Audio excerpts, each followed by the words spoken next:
नमस्कार। हमारे चैनल में आपका स्वागत है। मैं हूं रामचंद्र मौर्य।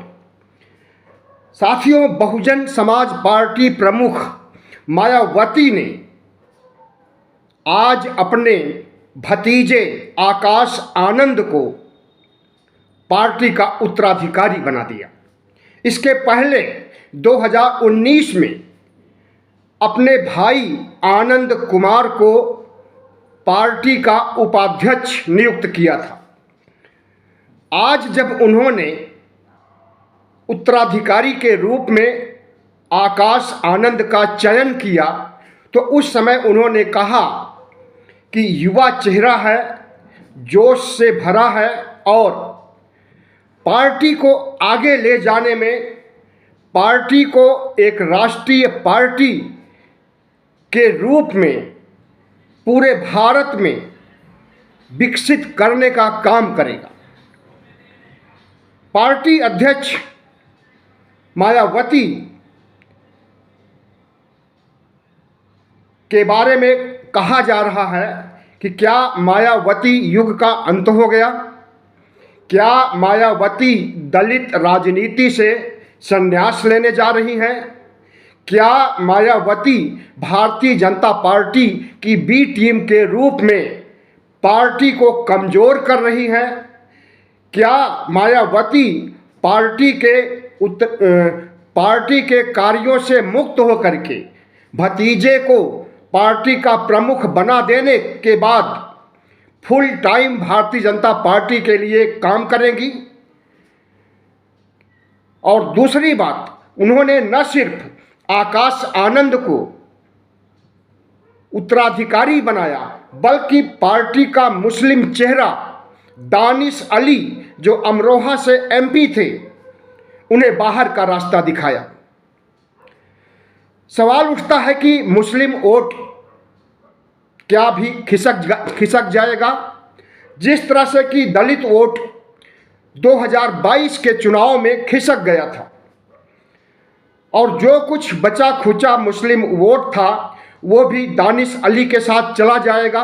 और चर्चा ही नहीं बल्कि कांग्रेस पार्टी के महत्वपूर्ण नेता अधीर रंजन चौधरी ने इन्हें ऑफर दिया है दानिश अली को कि आप चाहें तो कांग्रेस पार्टी में शामिल हो जाएं, और शामिल होंगे भी, क्योंकि कांग्रेस पार्टी ही एक ऐसी पार्टी है जो धर्मनिरपेक्ष पार्टी है, किसी की बी टीम नहीं है और न किसी को बी टीम बनाती है।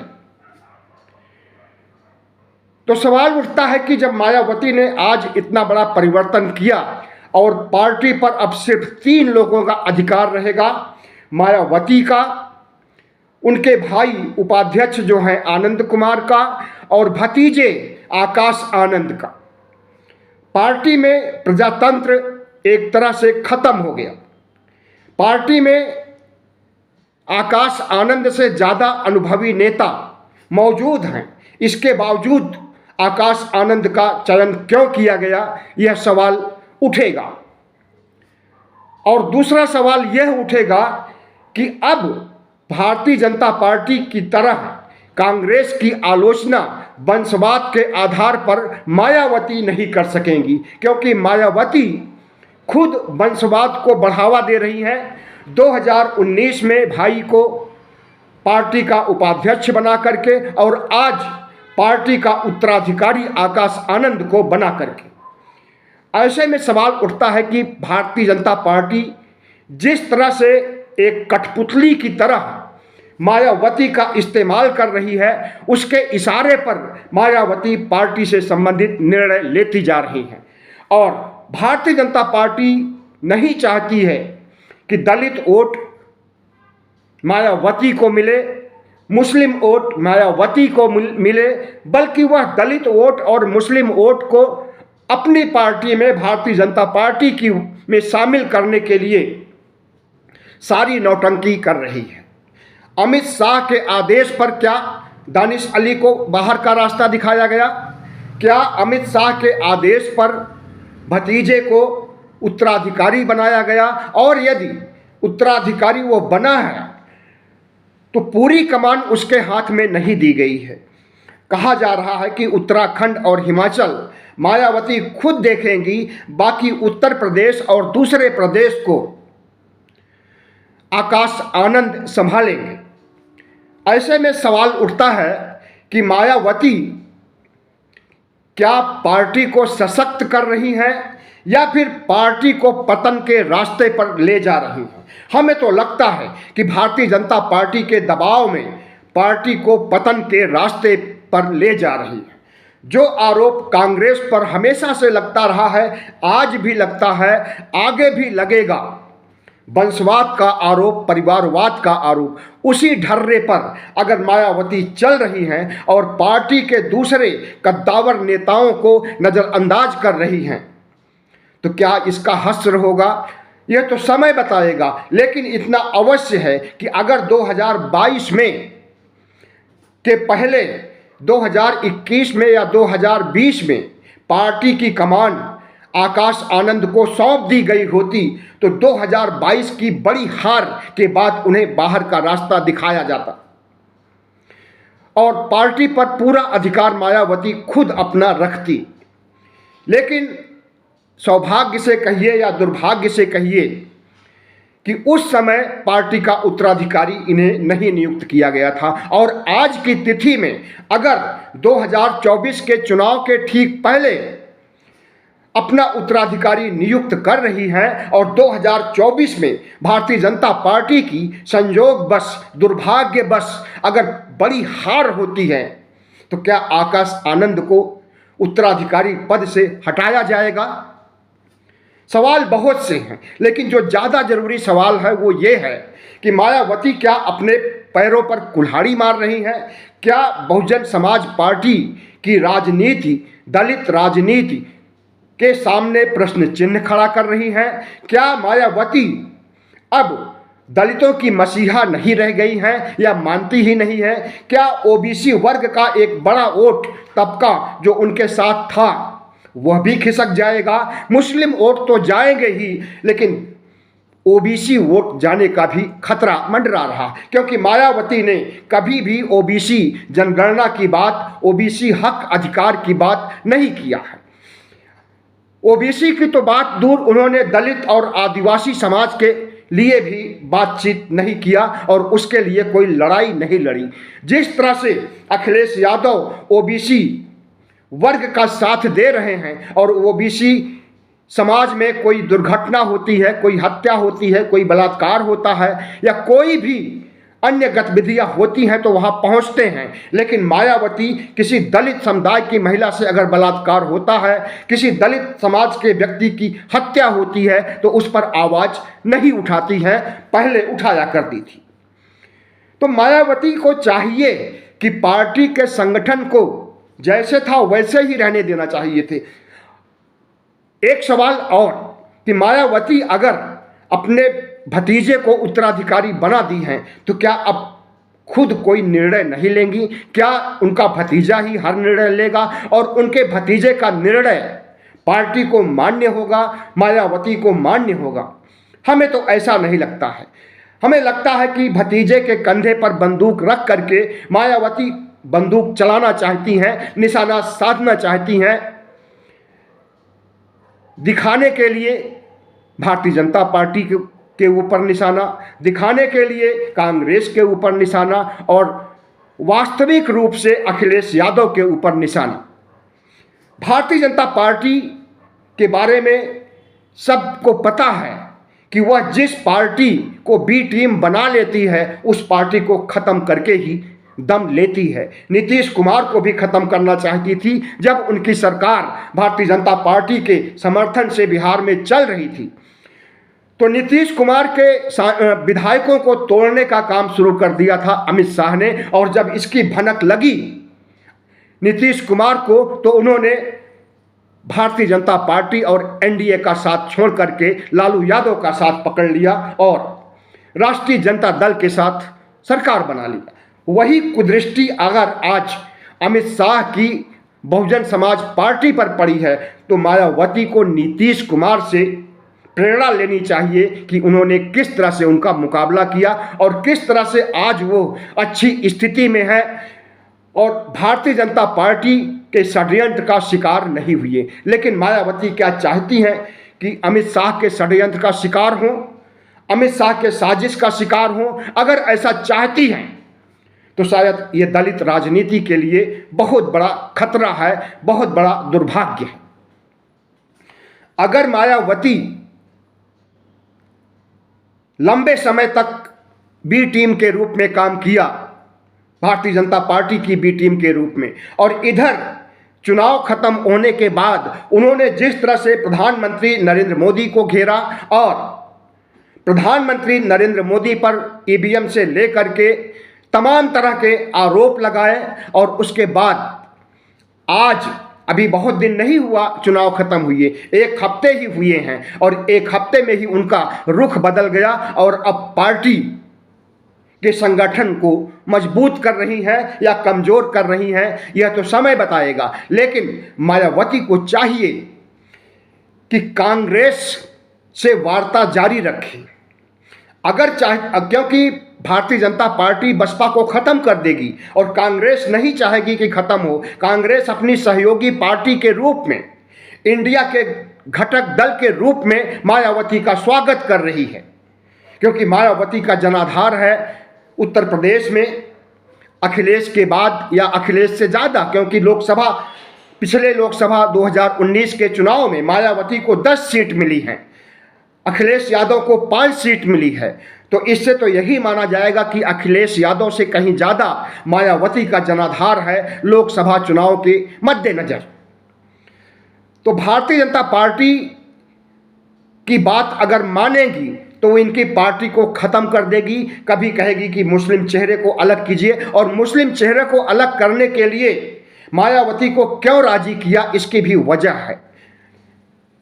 विधूड़ी जो कि नई संसद भवन में रामवीर विधूड़ी ने जिस तरह से दानिश अली को गालियां दिया था और जिस तरह से बदनाम किया था, जिस तरह से उग्रवादी कहा था, कटुआ कहा था, देशद्रोही कहा था, और तो पता नहीं कितनी कितनी गालियां दिया था, तो स्वाभाविक है कि दानिश अली क्रुद्ध हुए और उसका उन्होंने प्रतिकार किया, और राहुल गांधी उसी दिन उनके घर गए थे। लेकिन मायावती या मायावती का कोई प्रतिनिधि, इनके भाई आनंद कुमार या इनके भतीजे आकाश आनंद या पार्टी का कोई भी कार्यकर्ता दानिश अली के घर नहीं गया सहानुभूति जताने के लिए।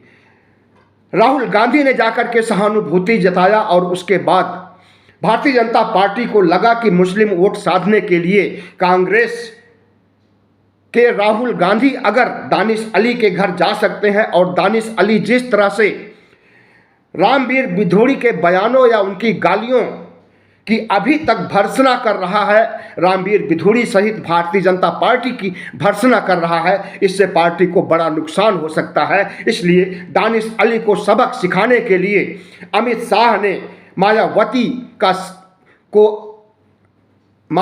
को संदेश दिया कि आप दानिश अली को हटाइए। अगर अपनी पार्टी को सुरक्षित रखना चाहती हैं तो उसे हटाना ही पड़ेगा, और उनके एक इशारे पर उसे हटा दिया गया। अगर नहीं हटाती तो सीबीआई, ईडी, आईटी का आतंक हो सकता था, फिर से इनके ऊपर 2024 के पहले ही शुरू हो जाता। भारतीय जनता पार्टी के पास एक वही बड़ा शस्त्र है, या कहें कि ब्रह्मास्त्र है, जिसके बल पर वह सभी को डरवाता है, और जो नहीं डरते हैं उनके खिलाफ उपयोग करता है। तो जिस तरह से भारतीय जनता पार्टी मायावती और उनकी पार्टी का इस्तेमाल करना चाहती है, उसमें वो सफल होते हुए नजर आ रही है। लेकिन मायावती एक चतुर खिलाड़ी हैं। 4 बार मुख्यमंत्री रह चुकी हैं उत्तर प्रदेश की। 4 बार मुख्यमंत्री आज तक कोई भी नहीं रहा है उत्तर प्रदेश में, और एक कांसी राम की शिष्या के रूप में एक मजी हुई नेता है। जो काम करेंगी पार्टी के हित में करेंगे, दलित के हित में करेंगी, यह अनुमान तो लगाया जा सकता है। लेकिन अगर वो भारतीय जनता पार्टी के इशारे पर सीबीआई, ईडी, आईटी के दबाव के तहत काम कर रही हैं, तो निश्चित रूप से उन्हें ऐसे फैसले करने पड़ रहे हैं, और करना भी चाहिए।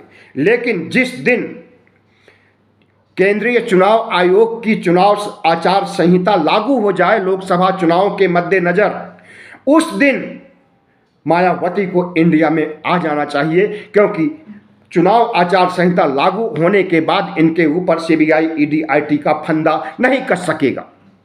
मायावती को वक्त की नजाकत पहचाननी चाहिए।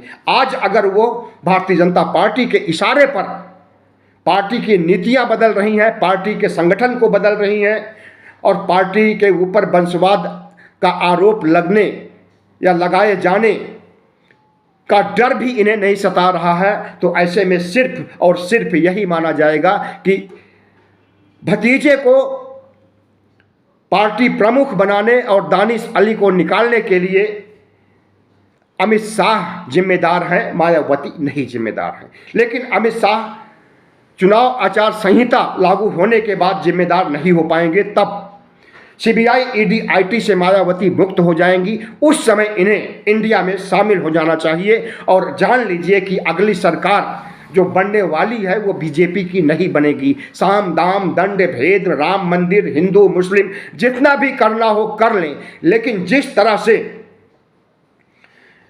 मतदाताओं का 100 करोड़ मतदाताओं का जनसैलाब इंडिया का समर्थन करने जा रहा है, उसमें कोई भी भारतीय जनता पार्टी का हथियार काम आने वाला नहीं है। राम मंदिर के मामले में, हिंदू मुस्लिम के मामले में, मोदी जी के चेहरे के मामले में आरएसएस को पता है, उसके अखबार ऑर्गेनाइजर को भी पता है कि ये सब मुद्दे अब काम आने वाले नहीं हैं। राम मंदिर का मुद्दा कर्नाटक में भी नहीं काम आया, राजस्थान में भी नहीं काम आया, मध्य प्रदेश में भी नहीं काम आया, छत्तीसगढ़ में भी नहीं काम आया। राजस्थान और छत्तीसगढ़ में एंटी इनकम्बेंसी ले डूबी कांग्रेस को, और मध्य प्रदेश में इनका ईवीएम इन्हें जिताया है, राम मंदिर और हिंदू मुस्लिम ने नहीं जिताया है। और इसकी पुष्टि दिग्विजय सिंह ने कर दी है, सबूत भी पेश कर दिया है, वीडियो बहुत से वायरल हो रहे हैं कि ईवीएम का इस्तेमाल किया गया है, ईवीएम में छेड़छाड़ की गई है, उसमें सेटिंग की गई है। दूसरी बात, दलित राजनीति को मायावती को मजबूती से पकड़ना होगा, क्योंकि अगर कांग्रेस से दूरियां बनाएंगी तो कांग्रेस के अध्यक्ष आजकल एक दलित हैं, बुद्धिस्ट हैं, अंबेडकरवादी हैं। शायद मायावती से ज़्यादा बुद्धिस्ट हैं, ज़्यादा अंबेडकरवादी हैं और दलितों के खैरम ख्वाह हैं। और चर्चा यह भी है कि उत्तर प्रदेश से चुनाव लड़ेंगे मल्लिकार्जुन खड़गे, उत्तर प्रदेश से चुनाव लड़ेंगे नीतीश कुमार, और ये ऐसी शख्सियत हैं कि ये 2 जगह से चुनाव लड़ सकती हैं। नीतीश कुमार बिहार से भी लड़ सकते हैं, उत्तर प्रदेश से भी लड़ सकते हैं। मल्लिकार्जुन खड़गे कर्नाटक से भी लड़ सकते हैं, उत्तर प्रदेश से भी लड़ सकते हैं। तो जिस दिन मल्लिकार्जुन का पदार्पण उत्तर प्रदेश में हो जाएगा और दलित समाज को लगेगा कि हाँ, उनका दलित समाज का व्यक्ति, बुद्धिस्ट समाज का व्यक्ति और अंबेडकरवादी प्रधानमंत्री बनने जा रहा है, तो सारा का सारा दलित वोट, पिछड़ी जातियों, अति पिछड़ी जातियों का भी वोट मल्लिकार्जुन खड़गे और कांग्रेस की ओर शिफ्ट होने में देर नहीं लगेगी।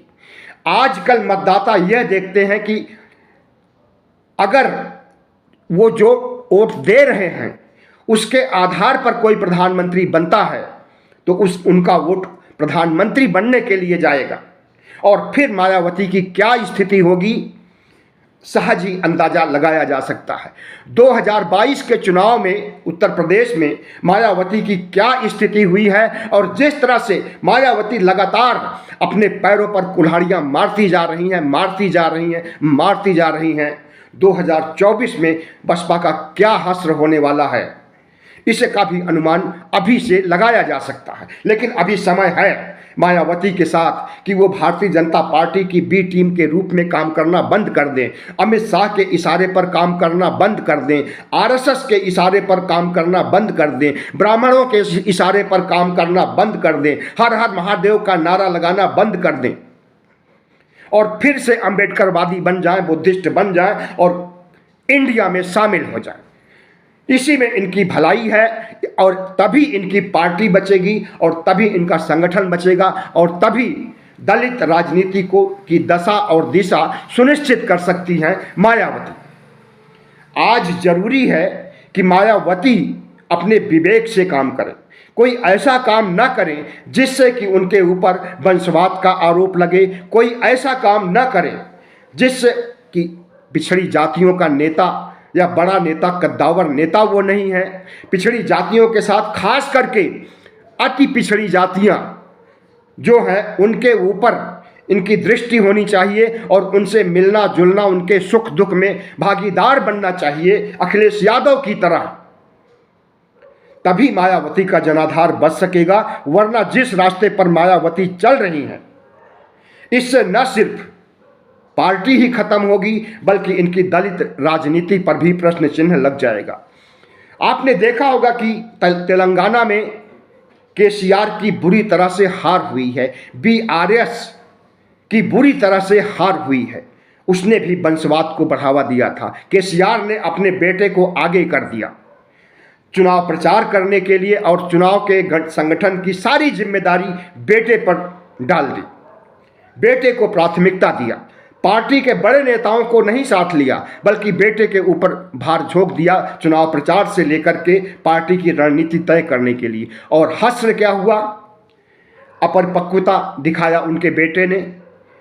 कोई अनुभव नहीं था जिसको कि जिम्मेदारियां सौंप दिया था और पार्टी की बुरी तरह से हार हुई और सत्ता से बहुत दूर निकल गई बीआरएस केसीआर की पार्टी। मायावती क्या केसीआर से सबक ले सकती हैं? अगर ले सकती हैं तो उन्हें